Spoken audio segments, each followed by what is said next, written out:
In this tutorial I will show you how to find your saved posts on Instagram. First open the Instagram app. Then I'll save a couple of files by tapping on this icon that's located at the bottom right of every post.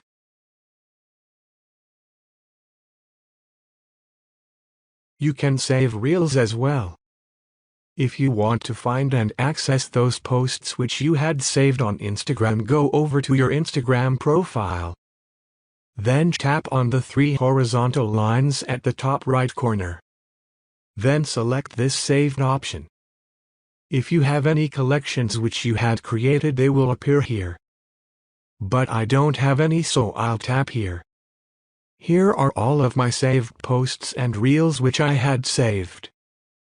It will split into 2 or 3 different sections I have the saved. That's how you can find your saved posts or Reels on Instagram.